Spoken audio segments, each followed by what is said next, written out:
Ең біріншіде, сіздің сумкаңызда ол сіздің документларыңыздың копиясы болуға тиіс. Нотариально заверенный копия болуға тиіс.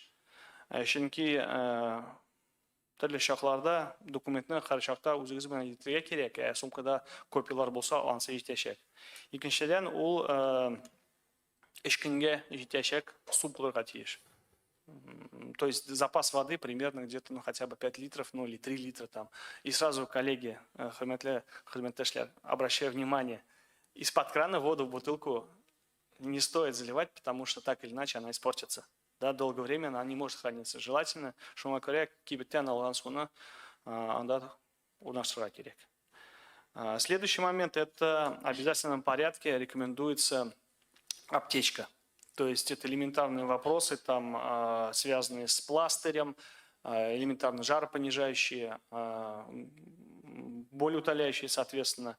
Ну и один из важных вопросов у всех у нас, к сожалению, есть так или иначе хронические заболевания и рекомендации врачей по соответствующим медикаментозным средствам, скажем, которые способствуют лечению. Да, вот эту составляющую тоже нужно учитывать. И, понятное дело, очень важный вопрос – это связанные с диареей. Да, обязательно рекомендации все-таки противодиарейные лекарства тоже должны быть. Это так или иначе вызывает улыбку, но тем не менее рекомендации есть. И небольшая емкость спиртосодержащего антисептического, соответственно, жидкость должна быть для того, чтобы, соответственно, для наружного применения. Это такой минимальный пакет. По-хорошему необходимо в обязательном порядке запас лекарств. Я рекомендую обращать внимание наши любимые в кавычках консервы, да, то есть запасом хотя бы год.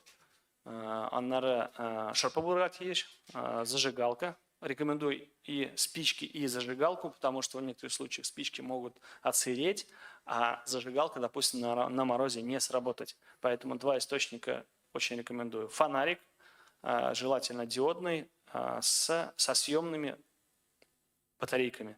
Для того, чтобы не встроенный аккумулятор, потому что, ну, проще поменять источник питания в виде батарейки, чем заряжать аккумулятор.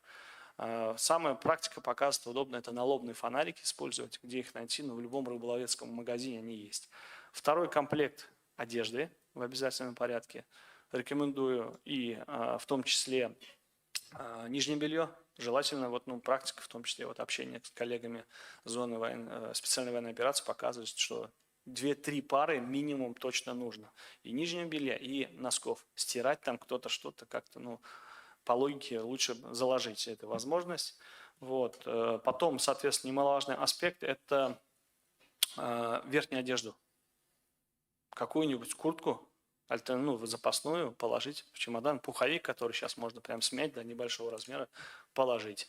Вот. Понятное дело, что мыльные, скажем так, принадлежности санитарные, да, то есть, чтобы помыться, мыло обязательно, желательно все-таки кусковое, не жидкое, чтобы не протекло шампунь, зубная щетка, зубная паста. Вот. Мужчинам рекомендуется все-таки бритва, да, для того, чтобы бриться можно было. Вот. Собственно, ну, из дополнительных рекомендаций это пенка, ну, так называемая пленка, вернее, небольшой, скажем так, матрасик, который можно подложить, и спальный мешок. Если уж, соответственно, возможности позволяют, небольшую палатку. Вот такой вот минимальный пакет, который, соответственно, ну, в принципе, наверное, позволит в разных условиях довольно неплохо организовать свою деятельность.